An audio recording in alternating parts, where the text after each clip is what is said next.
Hello, my name is Sharon. This is Daily Dose of Galaxy. So we're gonna just dive right in and talk about the inner planets. And we'll start with Mercury. And of course, we all know who Mercury is thanks to those Mercury retrogrades that have become so trendy in the last few years. Well, we all know about the chaos. And some of us have adopted this proactive approach of like, okay, I'm gonna put it down on my calendar. I know when it's gonna hit. I know when the shadow starts. I know when it ends. And I know that if things go wrong, it's not my fault. No matter how much it looks like it, it's not my fault. And it's okay, right? But Mercury is more than Mercury retrograde. Mercury is about our expression and about how we learn things. Mercury is represented in tarot by the Magician card. And if you think about it, the Magician is one, the beginning, literally number one. But it's also this mastermind behind every plan and idea. It's this character that has everything at hand to make anything possible. It's like you have a blank slate. What do you do with it? How do you make things happen? It's that preconceived notion of how things should be. It's idealizing. It's about, yes, manifestation, but it's more of like the first idea. I have this series, if you follow me on Instagram, and if you know, I'm super nerdy. So I tied all the major arcana cards to a moment within the MCU, Marvel, because I'm like that. And to me, Mercury, the Magician, is sort of like Nick Fury, where he's the one that came up with the idea of what the Avengers initiative was. He may not be part of it, but if it weren't because of him, it will have never happened. But back to Mercury as a planet. Mercury is currently sitting in Aquarius, so we have a lot of communication and talks about what is best for the majority of the people. Why? Because Aquarius talks about humanity, about evolution, technology. So if you're listening to this at the beginning of March 2022, you know what's going on in the world, and I hope it sort of resonates. And there is a lot of talks of what's best for the humanity, but also there is a lot of expression from everyone. It's not just about the leaders speaking, it's about everyone giving their opinion through digital platforms, because Aquarius also rules over internet and TikTok and Instagram and all of those. As a matter of fact, now that I'm thinking about this, I had been not recording for the longest because we were in the Mercury retrograde shadow. My brain just doesn't work. And right now I'm in this wave of I just want to share all the knowledge that I can with the rest of you because I want this collective ascension happening. And this is my little contribution to it. But again, back to the planet. Communication, travel, trade. It also rules Gemini and Virgo. So Gemini, again, is a sign of communication and expression and the way I interact with my other half, if you want to call it that. I don't believe in that, but whatever. Let's just say that for now. Gemini is also the sign of social media. If there's someone who's always on top of their social media channels and knows everything and anything and, just really up to date, chances are that person is either a Gemini or has Mercury in Gemini, just so you know. Mercury also rules Virgo. Virgo is the analytical sign of the zodiac. It's this hermit card energy, someone that just really likes to contemplate things and go into introspection and is totally okay with that sort of energy and with overthinking things. So again, thoughts. It's very much driven by information as well. Mercury as a planet is exalted, and that is astrology terminology, meaning that it's in its perfect placement, sort of, to make it easy. Or perfect harmony in Virgo, meaning that communication just happens to be a lot more fluid and flexible during that time. The next time that Mercury is going to be in Virgo is August 4th of this year. So take a note of that and just put it in your calendar because it's going to be a time where communication is just going to flow very easily. Mercury is also the smallest planet, but don't underestimate that. Because if you think about that, again, going back to the Mercury retrograde, you do notice when Mercury is not functioning correctly, right? We all notice. So just to put it in context, kind of setting the tone for the next video, Jupiter is massive in comparison to Mercury. So think about the impact it has every time it moves throughout the zodiac signs. Something that people don't know about Mercury is that it's also a healing planet, meaning that when it goes direct, and all according to which sign it's in, it gives us the opportunity to heal past traumas, like if it's in Scorpio, or connect more with our intuition, like when it's in Pisces.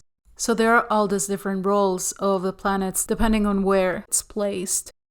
Rapid changes and just unpredictable events are also related to this planet. At the moment, again, it's sitting in Aquarius, so if you think about it, Bitcoin, for example, has been up and down every single day, right? Because Mercury is also the ruling planet of commerce, so that also gets put in that bucket. And just to add more context to what Mercury does as a planet, let's take, for example, the placement of Mercury in Libra. Whenever that happens, we tend to have a lot of diplomatic talks, and we seek relationships, and I'm not just talking about romantic, but more of partnerships. And the whole communication and establishment of them happens to be a lot easier, but there's also this compromise of what can I say that is going to be okay with you and it's going to be perceived well before I push the boundary. Now let's talk about Venus, the planet of romance, the divine feminine, romantic self, sexual self, and it also determines the style of your creative expression. Venus is all about everything that's beautiful and desirable, and therefore within tarot, it's represented by the Empress within the major arcana. So if you look at the Empress card, it's like everything is beautiful. There is this powerful feminine energy that just encompasses everything and anything that is possible, and she knows what she wants. She has no fear of ordering people around if she needs to, but at the same time, she knows what she wants, so she's also capable of achieving things herself. There is this poise and elegance and delicacy, but a very powerful statement at the same time. Every time I think of Venus and the best portrayal of its energy, I think of the Botticelli painting, The Birth of Venus. And I don't know if that just, how my brain works or what. But if you think about that painting, it's like she's being born, so she's very delicate and beautiful and perfect, right? Everyone wants to protect her, so everyone is running and drawn to her at the same time. She has this magnetism, right? To make people do that for her. To make people want to be close to her and protect her and just be around her because she's so beautiful and she's so attractive. Venus energy is similar to that. It's about, again, love, beauty, pleasure. Venus is exalted in Pisces, and again, that means it's just in perfect harmony within that sign.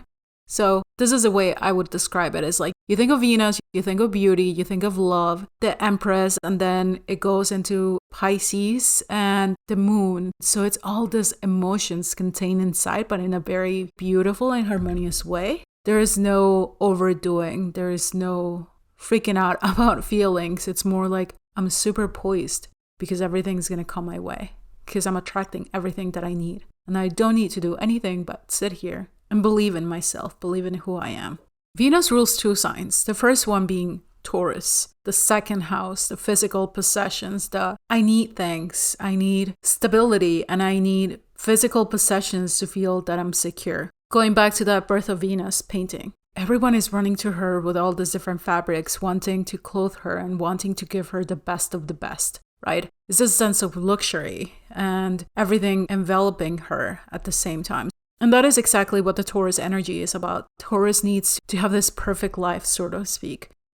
The second sign that Venus rules is Libra, which is the seventh house, which is the house of relationships. Venus is the goddess of love, right? But the seventh house is not just about romantic partnerships, it's also about partnerships in general. It can also be about a business partnership. And if you play your cards well and look at the calendar and look at, whenever Venus is going to be in Libra, for example, which brings balance to the situation.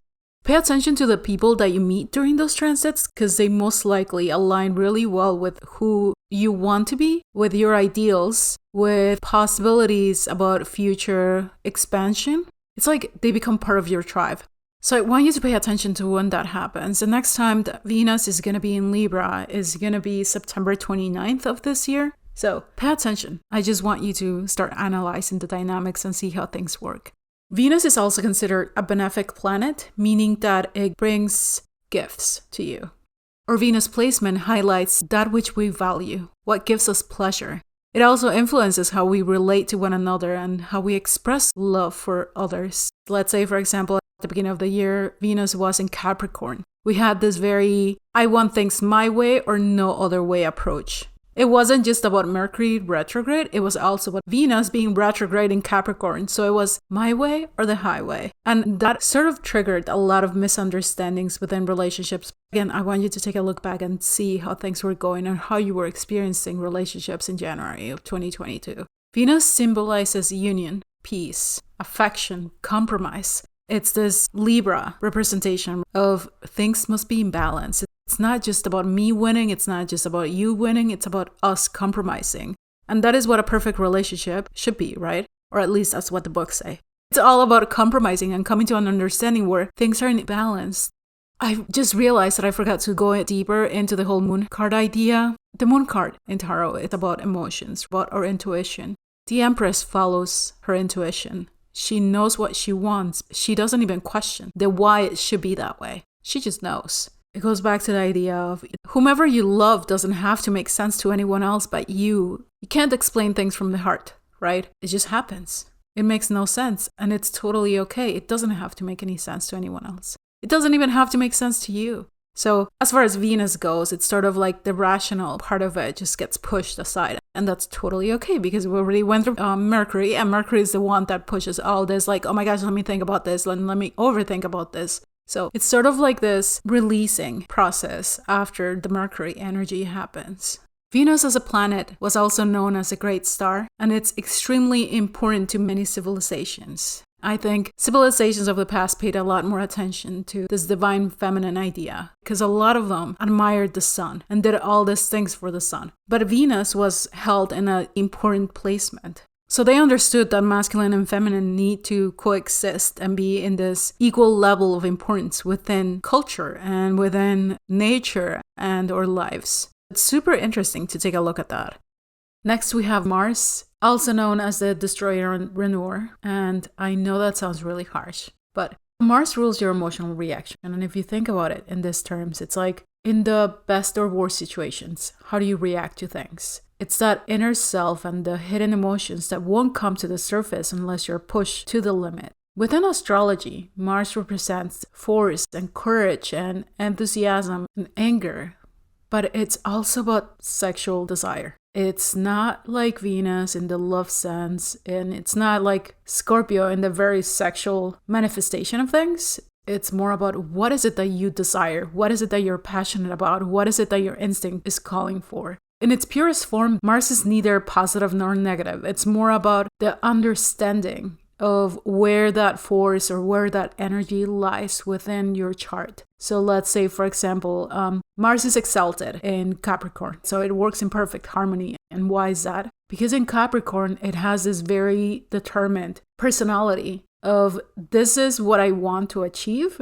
but because Capricorn is this calm, serious sign, it's like you just get things done. There's no emotional reaction to it. So it's almost counterintuitive. Within the major arcana, Mars is represented by the Tower card, and I would right here make a pause and ask you to go listen to that Tower Moments video I made previously. If you think about the Tower card, there's unexpected events that happen in our life and that make us react. Again, they push you to your limits, and it's like, how are you going to handle this? That is a bigger question from the universe. It's like, this is something that came out of nowhere. It may be a surprise to you, but I already had it planned because I want you to see how you approach the situation. I want you to see how you react to it and what you would do. What is that inner force that you haven't shown yet that I will get you to show if I put you in this chaotic situation? It's this very Darwinian energy of survival of the fittest. What would you do to fight for life? What would you do to survive, to be a warrior and fight, to protect yourself, to show your power? It's also this idea of the passionate warrior, Aries energy, because Mars rules Aries, the first house, the ego, the what am I willing to do to make things happen. And it also rules Scorpio, which is the 8th house, transformation, intensity, passion, death. It's this idea of I'm willing to die and do whatever it takes to get things done. Mars is known as one of the malefic planets, along with Saturn. Saturn, and I'll get ahead of myself right here and talk a little bit about that. Saturn is the ruler of time. It's malefic because it's about rejection, exclusion, things that couldn't happen in the perfect time. It's about other forms of limitations, the timing just not being perfect. That is all thanks to Saturn. So again, Mars brings us a lot of chaos at unexpected moments and says, what are you going to do about it? And it's malefic because it's like, this couldn't be happening now. This is the last thing I want or need right now. In mythology, and I talk about ancient mythology because one, I love it, but two, because the planets are actually named after Roman gods, in case you didn't know. So, yes. So within ancient mythology, Mars tends to have a negative connotation. Why? Because it was tied to destructive energy. Mars was considered a disruptor in diplomacy and plans. So let's talk about an example, and I don't think I've touched on this yet, but whenever planets go retrograde, it's sort of the counter effect of positivity. It has this negative effect on things. So like if Mars is all about emotionally driving forward and finding solutions, Mars retrograde tends to be like, oh my gosh, no, we just can't figure this out. This is not working. We need to break up. And it's not in the relationship sense, it's more in the diplomatic sense. So whenever Mars has been retrograde, there's usually conflict between countries. Just so you guys know, Mars retrograde in Libra is probably one of the worst placements for humanity. And I'm just going to leave it at that. Now, in a more individualistic level, I think one of the best placements or one of the best scenarios that we have is whenever Mars is in Leo. And that is because creativity just flows. It's like you have no limits because you don't believe anyone can fight you back. Fight your creativity back or put an end to it. So it's this very positive forward movement. Do pay attention to the next time we have Mars in Leo. That's a really good time to just allow your passion to flow. And I don't mean that in the romantic sense. Although if you want to, sure, go ahead. I mean it more in the, what is your passion? Like, what is it that you love doing and haven't gotten yourself around to do? Pay attention in the calendar to when those things are happening, when Mars is going to be in Leo. And again, I upload this sort of information to my Instagram anytime the planets move. Be on the lookout for that and make plans ahead, okay? I hope you guys like this. Let me know if you're enjoying the series or not. And then we have the part 3 coming up, which is going to be all the outer planets, which to me happen to be the most impactful ones. Again, I hope you guys enjoy this. Love you. My name is Sharon. This is Daily Dose of Galaxy, and I hope you're having a great day. Bye.